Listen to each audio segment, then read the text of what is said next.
Welcome to another edition of Preaching Pointers. And in this video, I just want to talk for a moment about handling similar passages. So as you read through the Bible, there may be times when you come across passages or parts of passages or individual verses which seem to be almost identical or very similar. And you might be asking the question, well, why is that? And it could simply be that they are very similar passages or very similar verses making the same point because God is looking to repeat a point or to stress a particular point.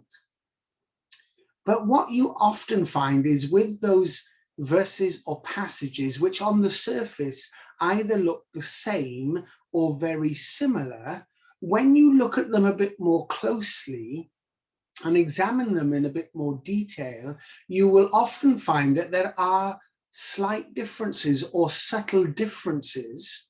And when you think about and look at those subtle differences, whilst the passages or the texts are similar and may speak to the same point or to the same theme, those subtle differences actually mean that those different passages add a slightly different emphasis to the theme or point that they are speaking about.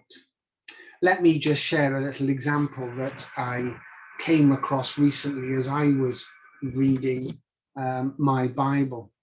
I was reading in Proverbs chapter 16, and as I was reading down the chapter, I came to verse 21, which says, "The wise in heart are called discerning, and gracious words promote instruction." And then just two verses later, I came across another verse which seems to be repeating more or less the same message. "The hearts of the wise make their mouths prudent, and their lips promote instruction." But as I was just questioning in my own mind, why was the writer making the same point within three verses? I was drawn to the fact that in verse 21, it talks about the wise in heart, heart sort of being singular in that sense. And it seemed to me to be pointing to a status or a condition of the heart. When you are wise in heart, this promotes helpful instruction, or flowing from that wise heart is gracious and helpful instruction.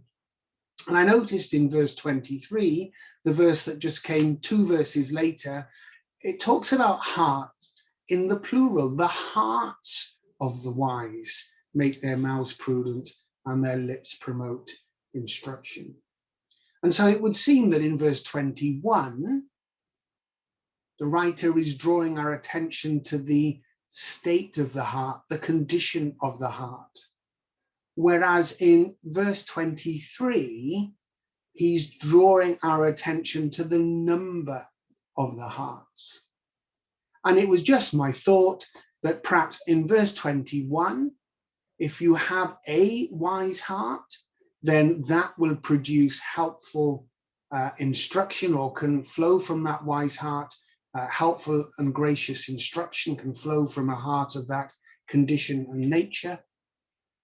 But verse 23 struck me, well, that's good if you've got a wise heart, that from that wise heart flows gracious and helpful instruction.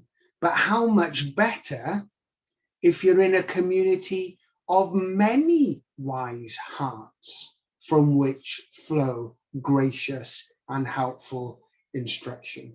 And so as I was looking at those two verses, on the surface, they seem very similar, almost the same, making the same point. But in the first verse, it seemed to me that God was saying, well, you know, if you've got a wise heart, this helpful instruction can flow from it, and that's great.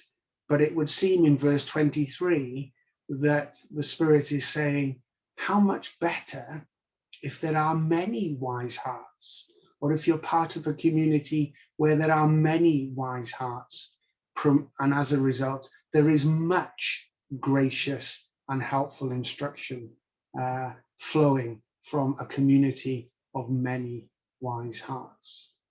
And so I was just trying to just bring this point to you, that when you do have texts or passages which seem on the surface to be almost the same or very similar, it's worth having a look at them closely and just seeing if there are any slight differences, if there are any nuances, and what potentially those differences might be communicating.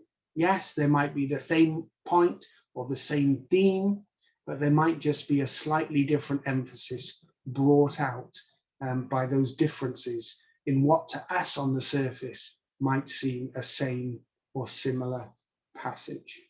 So I hope you just find that little illustration helpful. If you do, feel free to like the message and subscribe to the channel. Thank you for listening to another edition of Preaching Pointers.